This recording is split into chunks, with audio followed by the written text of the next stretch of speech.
Hello, hello, hello, everyone. Happy Monday.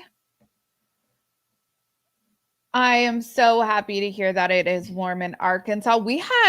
I am in Florida as well. We had a couple cold days last week, but we are back to our usual Florida fall, which is just slightly less humid. um, Ooh, Maryland, crispy. I call that crispy weather. It's not frigid, but it's not warm. You definitely want to bundle up. I made this little reel about 5 seconds ago. I'm going to play it for our opener, and then we will jump into season 20, episode 8. I am sorry that I have hurt or offended my children. And that kind of humility I need back in my life. I'll be the big fat rock in the way. You're worried. Oh, I wonder why. Shoot, what's wrong with me? So I'm going to have a video on this either tomorrow or Wednesday, but I am now fully convinced because I watched McKelty's reaction to Kody's interrogation interview on Special Forces, and it really affected her a lot. And you could tell, I mean, she didn't spell it out in so many words, but you can tell the man that she was watching is not like the father she's interacted with in the last however long. And it really got me thinking, Kody has been away from Robyn for over a week at this point that he has this interrogation interview. He's almost like deprogramming a little bit, and I feel like his humanity might be coming back a little bit. I don't know. I have to marinate on what I want to say, but I am fully convinced that, especially based off of how manipulative Robyn is, and Kody's just fucking stupid, let's be honest. Because I think what Janelle said in this episode was totally accurate with someone. Kody has the illusion of power or being in charge with Robyn's house because Robyn gives up a little to have it all. And she feigns this damsel in distress act so that Kody will come in and rescue her. So he thinks he's in charge, but really it's Robyn. And I think Janelle was 100% correct saying that they're both equally yoked. Meaning they are two peas in a pod. So I really feel listening to her say things like when we see at the very end of the episode, the standoff at Coyote Pass and everyone's in their cars, and clearly, and they said as much when, I mean, Robyn even says the weather's not good today, but she pulls up and she's like, oh, everyone's in their cars. That's a message. Saying things like that. And then we'll go back to the Thanksgiving where Robyn tells her kids that everyone else just doesn't care enough to get together with them, when that's absolutely not true. The way she words things, the way she phrases things to someone like Kody is easily malleable. He's easily manipulated, and Robyn preys on that 100%. So I am 100% convinced that Kody will never have a relationship with any of his other kids until he and Robyn go their separate ways. Because I think if the dad that McKelty has interacted with her whole life was not the man that she watched in that interrogation. It is crazy.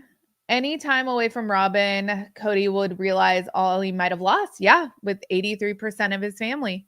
she'd have a script to re-impress on him every return home. I was also listening to Sean Johnson East and Andrew East podcast they put out earlier today, and they were going over that episode 7, and which was emotional for Sean because Sean was paired with Kody in that challenge that they failed. And they were giving kind of like behind the scenes, like things they know that were cut that didn't make the final edit. And she was saying that with those death letters that they had to write, because I was like, dude, seriously, you have this emotional epiphany about your kids, and then you write a letter to just Robyn. And she was saying that everyone wrote multiple letters, and that they only showed them reading one. Sean said she wrote some to each kid, to Andrew, to her parents, I think she said. So I'm hoping maybe Kody wrote letters to like Christine's kids, Janelle's kids, Leon, I hope. Who knows? Who knows? Their divorce is going to be tabloid ugly. It's coming. I promise you that. And it's going to be that. Then we can send Sister Wives off properly. Once it's 4 rings falling off. I did not appreciate David this episode, like putting bad juju out into the universe. What if, Christine, we have to rely on my income? David, knock on wood there. We're here for the long haul. I know half my comments are always like, this show should be canceled. I don't even watch anymore. So half the people are probably like, yeah, David, speak it into existence. But I'm like, no, I actually have been enjoying this season, like I said last week. And there's so much nuance. Like we're back to not a lot of bombshells happening. We're back to everyone. This is like the OG Sister Wives fandom. We take screenshots of Robyn's pantry to count how many bags of chips are in that overstuffed pantry. And that is what we're here for. We're here to watch Kody glue back on his mantle on a $2 million house he just bought. What the fuck happened to that mantle? We're here to invent scenarios that might not even have occurred, because like they're just it's not a lot of like hot off the press tea that's dropping anymore. Now it's like minutia. And honestly, I don't know. I do not want to go back to 3 seasons of camping chair conversations. That's for sure. But I was like, it felt a little nostalgic to have this Coyote Pass showdown be split into at least 2 episodes. We'll see if they turn it into any more, because that's classic Sister Wives. Take 2 episodes to have a 15-minute conversation.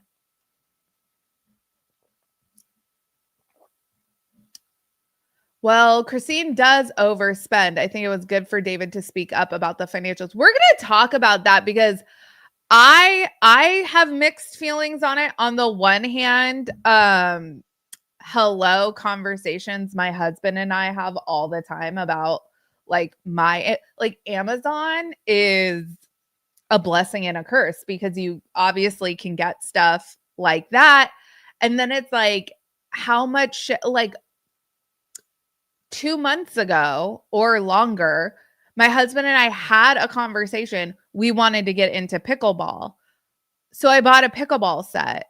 Had I had to like go to Target or whatever and actually buy it, I would not have ever bought it. But I can just order it off Amazon. It's like $20. But have I opened it? No. Have I actually gone to play pickleball? No.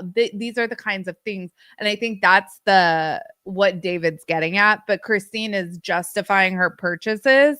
And she had valid reasons for all of the purchases that were coming in.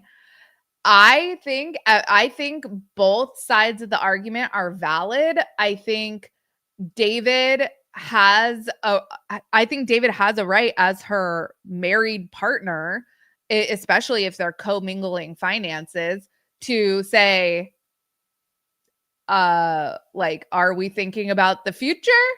And I also think that she is completely 100% valid to say, like, hey, man, I've made it to 50 on my own, or actually worse than on my own, also funding a whole ass other household of a shopaholic. I'm not as bad of a shopaholic as her. So, like, chill maybe a little bit. So I see both sides. Also, I see comments, people kind of turning on David a little bit. I still really like him. So jury's out. I think, like, people were really split on the paid-in conversation. David seems to me a person who cares very deeply about those in his orbit, and his way of showing that he cares is to be, like, always course correcting them. Maybe, I don't know, some people are like that. Some people, literally everything is a teaching moment, and that would annoy the shit out of me. So I understand the people that are like, it's a little much. But I think he's well intentioned, at least. I can't say that about Robyn. The fact that those diaper cakes are close to $200 to make. I know. I mean, I'm still buying diapers, so I know how much the diapers cost. And then, yeah, all the trinkets you put on it, crazy. I will also say, as someone who has received a diaper cake, so cute, so thoughtful and lovely, but having to go and unroll all those diapers, kind of a pain in the ass. I'd rather have just had the box of diapers. And then you can, like, tape the, like, pacifiers on it. Anyways. But Christina's super thoughtful. It's super cute. Also, what I loved, and it totally went over my head the first time I watched the episode, is one of those had to have been, well, because she said she was making two. We only saw her making one. But one of them had to have been for Aspen. And I think it's lovely that she's respecting, obviously, Aspen's wishes to not have her pregnancy be a storyline. That's really nice. You buy pickleballs, Christine buys diapers, and Robyn buys Swarovski crystals. Who in this has their priorities the straightest? I mean, me, obviously. Pickleball that I'll probably never play, right? Yeah. It's, oh my God, that thing, that, like, what was that? That, like, Phoenix statue, objectively hideous. Maybe not objectively hideous. Comment if you think that if it's on trend at all. But not my style, not my decor. I'm not pretending to have great style or great interior design sense. But none of Robyn's choices would be anything I would make. First of all, I buy everything at Costco. If Costco was selling that, I might, like, look twice at it, but I'm still not buying it. All right.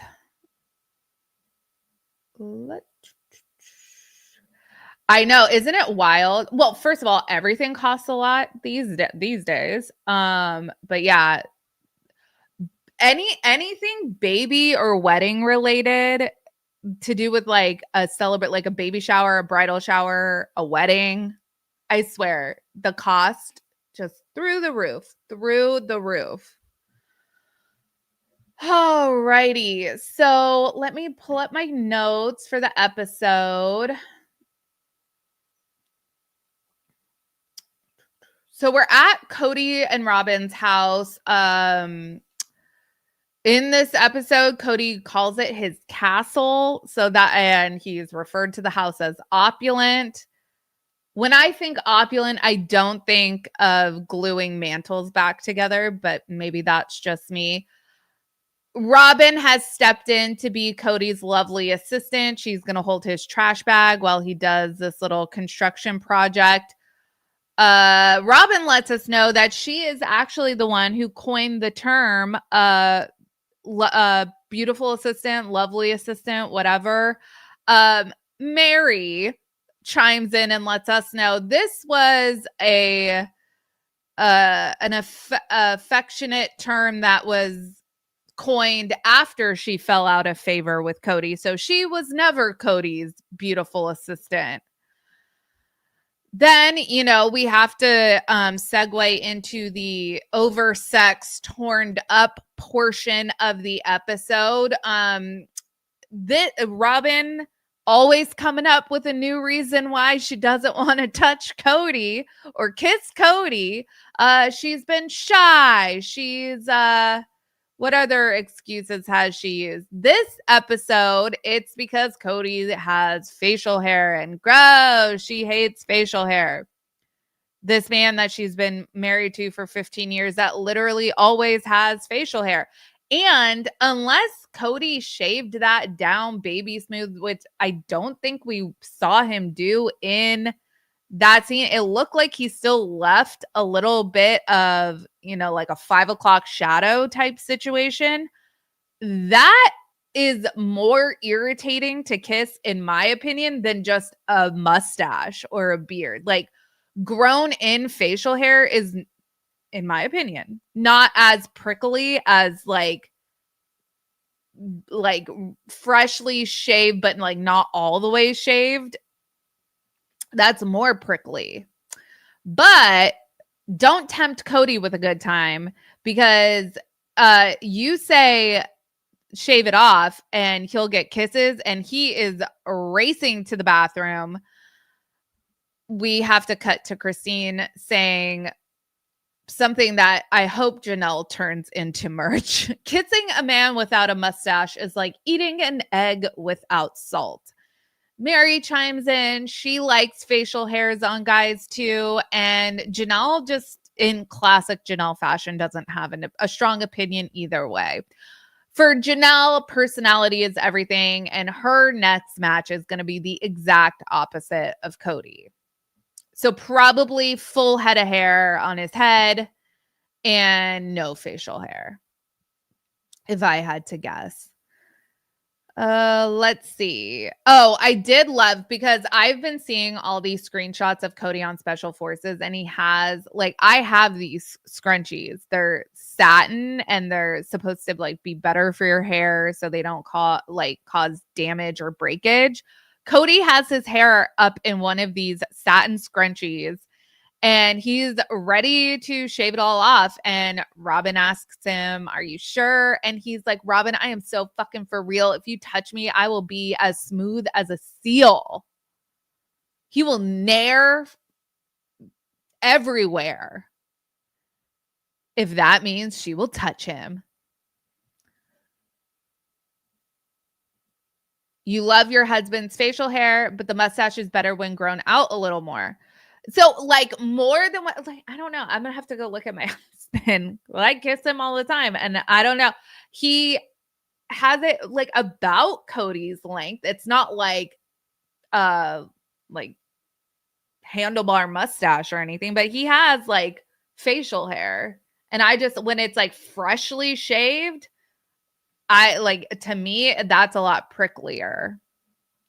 Kody is just unkempt. Yeah. For someone, it's so interesting to me watching him on Special Forces, because for someone who's so, I was listening to Ace and Caitlin, the Shit Talk podcast this morning, and those bags of chips apparently are this like gluten-free bag brand. So and we know Kody is like a psycho about his diet and supplements and blah, blah, blah. So it's like, for as conscious as he is about like what he puts in his body and his diet and working out, and clearly like he spends all that time doing his hair, yet he will not shower for a week and a half when he goes to the desert to play G.I. Joe. He makes interesting choices, right? He really for a man who spends, that Phoenix statue is however many thousands of dollars, he couldn't buy some new wrestling mats. He had to take the old ones from the high school that Robyn correctly points out were gross. That's why they were getting rid of them. And now, 8 years later, after being in a U-Haul on his prop on Coyote Pass for the last 6 to 8 years, now he's going to take them out after they've been rotting even longer and rub them down with some vinegar. So now they smell like vinegar and armpit. Nice. Ay, ay, ay. All right. Robyn never shies away from reminding us that she's shy. And she's shy because, you guys, she has PTSD from polygamy, from like the other wives basically broke her affectionate spirit. And now she is a victim. She's a victim. But, now it's just the two of them. She likes to flirt. So flirting to her is Kody shaving off his mustache and her acting like she can still barely tolerate him. You cannot convince me that these two have a loving relation. Like, I don't believe it. Kody literally, hold on, it was at the end of the episode. What did he say?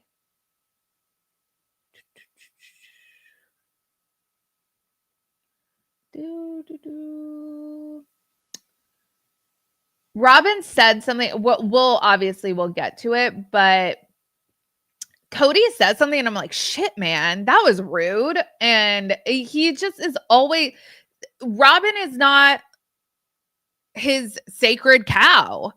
She is getting just as much of the OG treatment. Maybe he can tolerate to like kiss her and he's horny for her, but he doesn't respect her.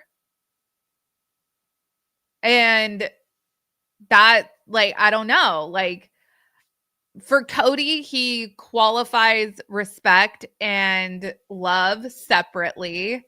So perhaps he loves her, but I really don't think he respects her. I don't know. In this scene, though, you guys, Kody ponders the possibility of shaving everything, including his hair. That would be a ratings bonanza. If there was an episode, make it an entire season. Season 21, Kody's hair journey. People will tune in for that. Yes, thank you. Hold on. Kody's statement, I'm having a good day, don't ruin it. Yeah, I literally was like typing that. I'm like, I cannot believe he just said that to Robyn. Every day's a good day when you're married to Robyn. That's what they told us, right?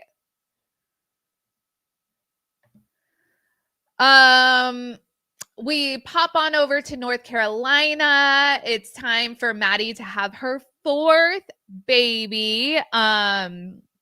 Amelia Estelle Brush, and her middle name means star, and that is a tribute to Garrison. I think that is so sweet. Amelia, Madison's due date was actually the anniversary of Garrison's passing. They really wanted to have Amelia on that anniversary, but Amelia ends up coming like March 15th or something. I think that that's better because there's no way that that day is never not going to have a negative connotation attached to it. And to have that also be like someone's birthday in your family, it's just like, if that happened, like, obviously find the silver lining, make lemonade out of lemons type of thing. But if you had the opportunity to not have them on the same day, I would opt to not have them on the same day. So I'm glad that the due date was that, because I do think that there was some karma, some I'm okay maybe from Garrison, like, and I love that they included a tribute to him in her name, but I'm glad it wasn't the actual day. Let's see. So we touched on the diaper cake. David wonders what's going to happen when they're only relying on David's income. And I said, sir, do not speak such negativity into the universe. Then Christine kind of goes down memory lane, and she is remembering when they had to put stuff back at the grocery store. And a thought occurred to me that because they never talked about like money and sex, really, I don't think we fully appreciate just how, at least I don't, I'll just speak for myself. I don't think I fully grasp just how poor the Brown family was before they got the show.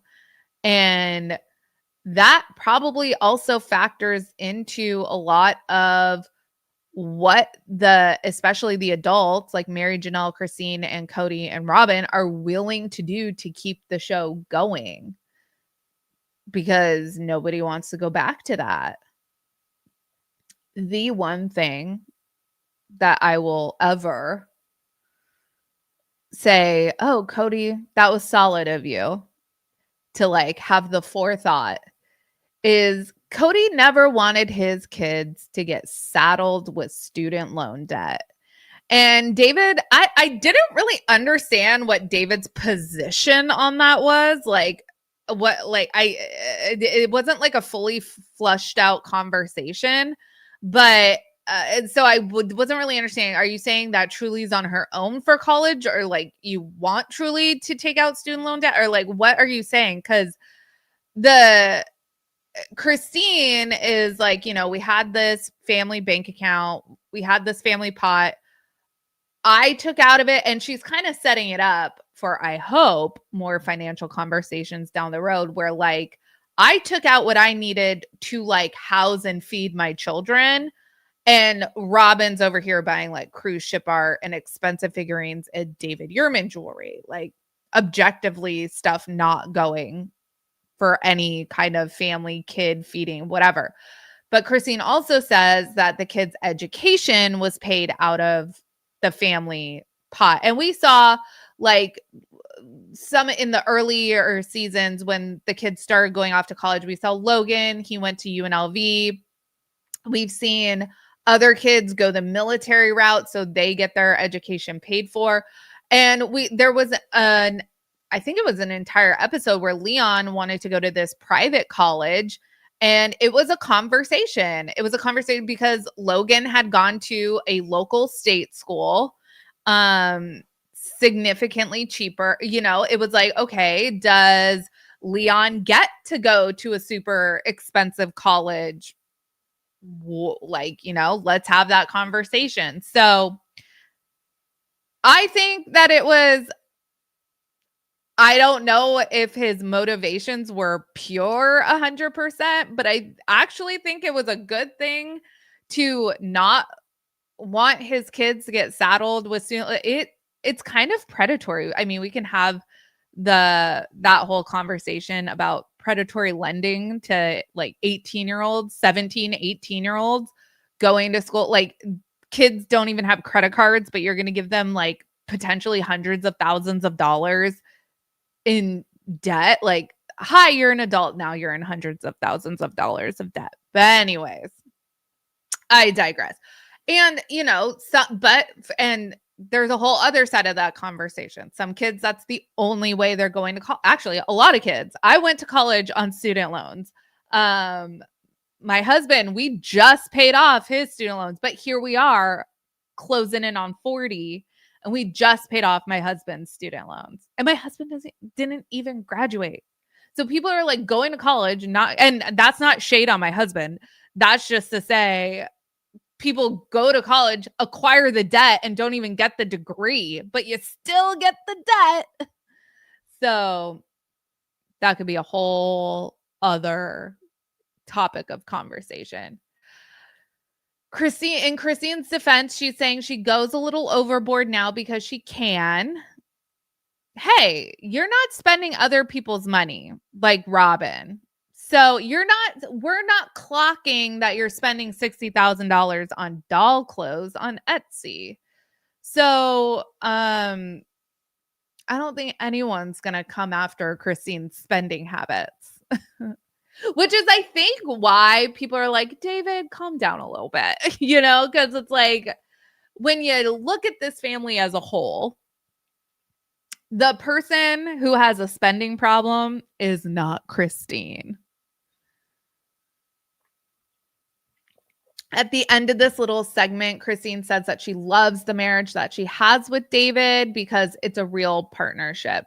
And I'm still sticking by what I said at their wedding. I think David lets Christine be authentically Christine. I think he embraces and loves the like fantasy about her. Now, we did see in the last episode that he was saying like they shouldn't talk in movie quotes and things like that. It remains to be seen if they're a forever match, I suppose, but I think they're certainly a better match than Christine and Kody. I think what I like about David is the things that Christine likes about herself that Kody hated, David embraces. And I like that. So, Christine and David let us know they are at 17 grandchildren. That's a lot of grandkids. Christine's only 50, or she might be like 51 or 52 by this point. But wow, that's a lot of grandkids. We pop back on over to Flagstaff. Kody comes barreling into their house, and it's like, Robyn, did you hear Coyote Pass sold? And she's like, no, I didn't hear. I've been in this pantry all day organizing all these chips. They got something called earnest money. I'm not real estate savvy, so I have no idea what that is, but I'm assuming it has something to do with like the loan's good or something like that. I'm sure someone will tell us in the chat what that means. But Robyn's sad. This is all really sad for her, and this is the first inclination this episode where I'm like, Robyn and Kody bug the shit out of each other.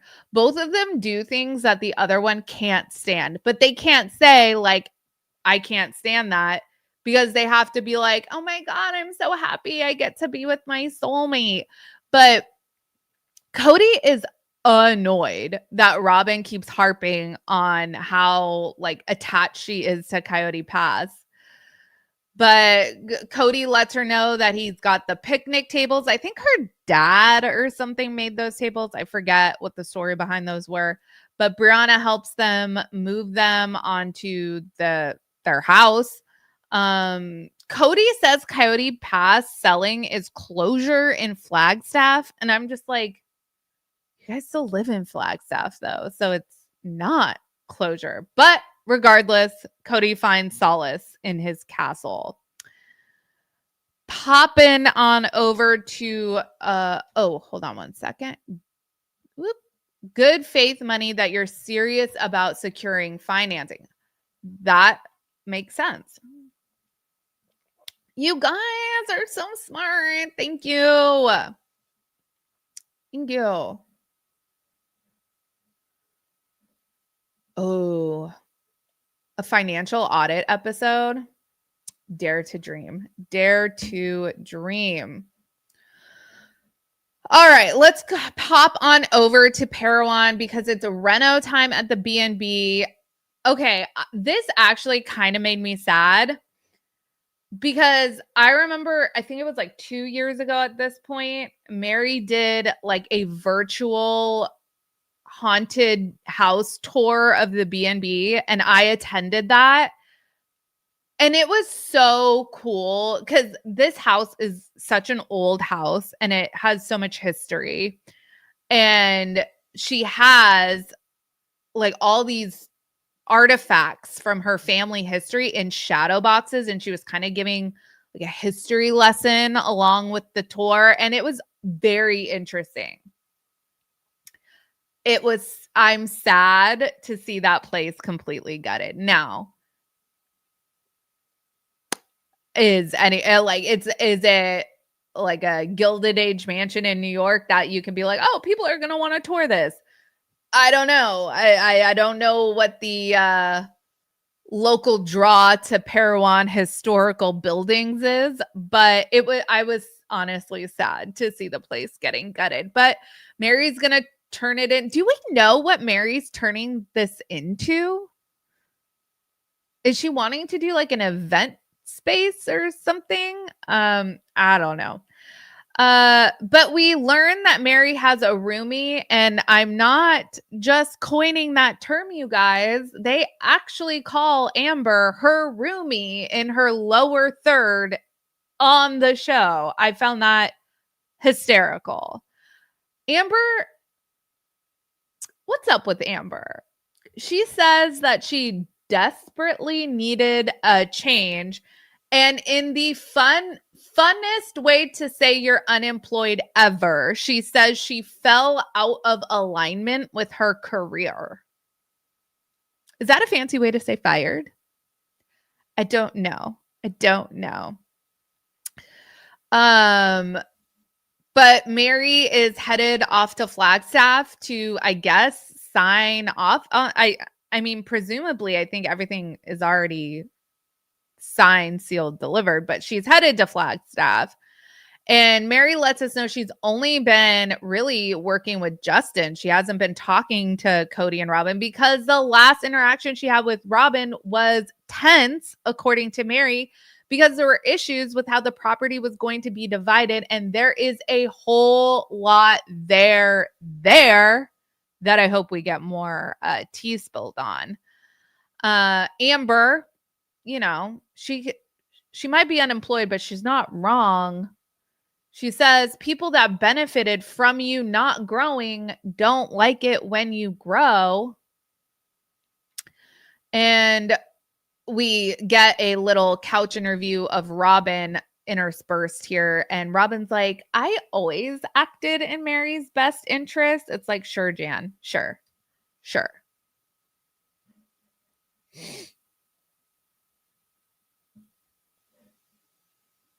No, this is not the friend that passed away. That's Janelle's friend from the cafe scene. And we'll touch on that in just a minute. She might be leaving Polygamy. I'm not sure. She said that their families have known each other for their whole lives. So that's definitely possible. So I am not sure. But the falling out of alignment with her career just kind of gave me a chuckle. Let us see. Oh, now we get dinner at Kody's castle. So can we call it Kody's castle and like castle with a K? Kind of like a Kardashian thing. I don't know. You know, they're breaking the heartbreaking news to their kids that Coyote Pass has sold, and literally nobody cares. They are much more interested in their pizza and pasta than whatever their parents are saying. But Aurora is like very on, she's on script. She is regurgitating her lines. The dream has died, blah, blah, blah. It's so sad. this was weird. Kody is remembering how unifying it was to purchase and then build in the cul-de-sac and how that really like united the family. And he is just astonished that Coyote Pass did the opposite of that.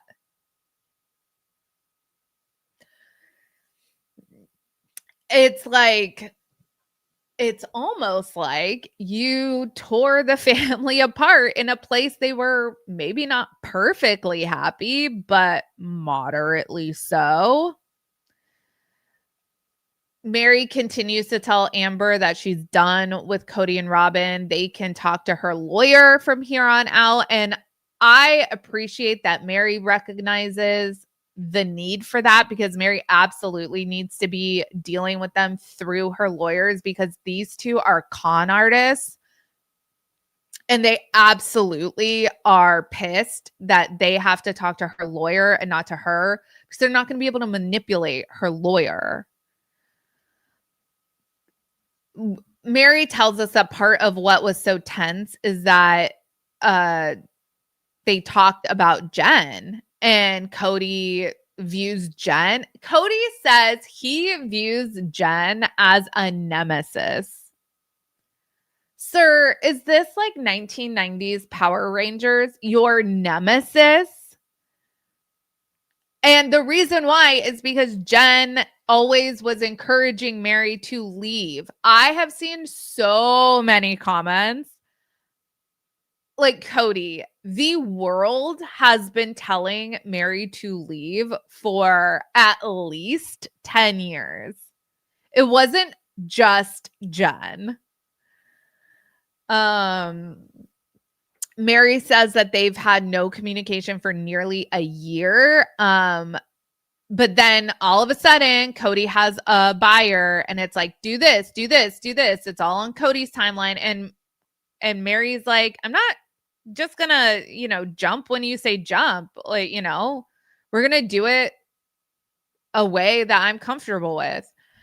And was it either Kody or Robyn was like, why does it have to be so much drama? Why does it have to be so difficult? And it's like, why does it have to be so difficult?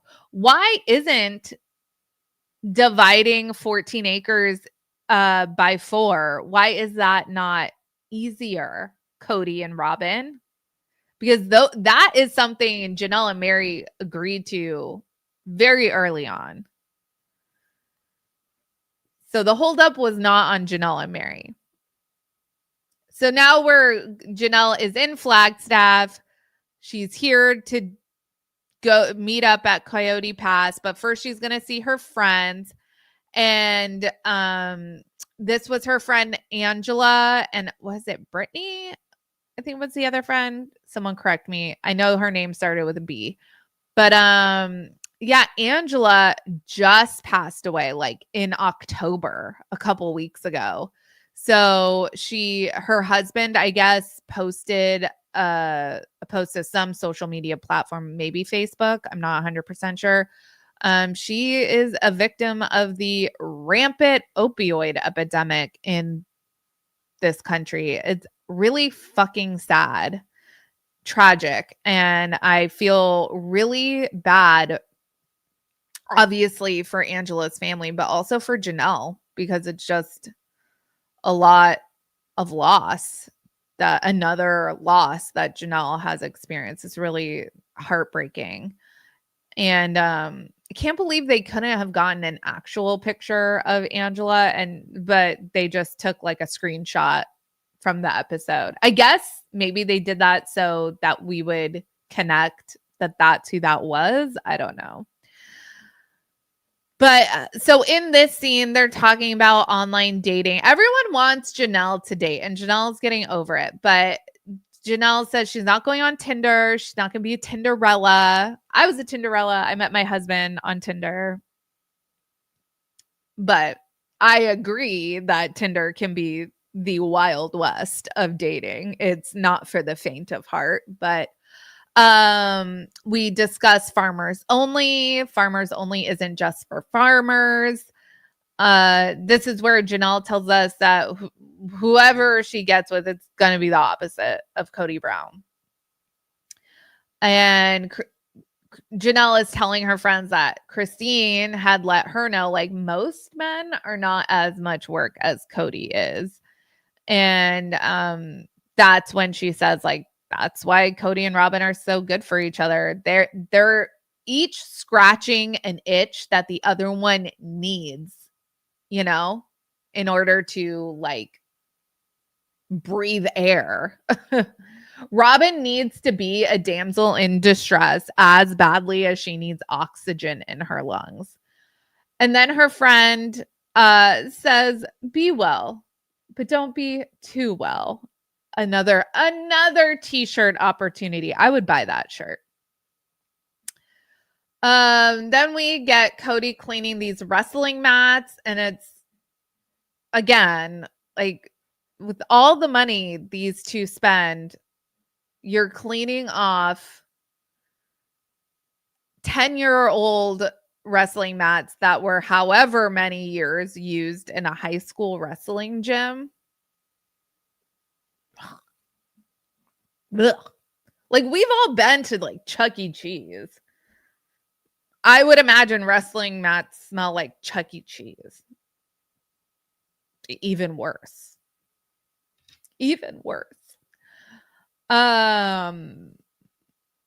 There is so much shit. I am loving the fact that Kody and Robyn essentially have to film in their house now. For so many years, they were able to avoid it, but now they, like, have to film in their house. And now we're seeing what they like to eat by way of their pantry. And we're seeing they have totes upon totes upon totes of shit. These people have so much shit. That's when Kody says, listen, I'm having a nice day. Please don't ruin it. That's your hubby, Robyn. That's your hubby.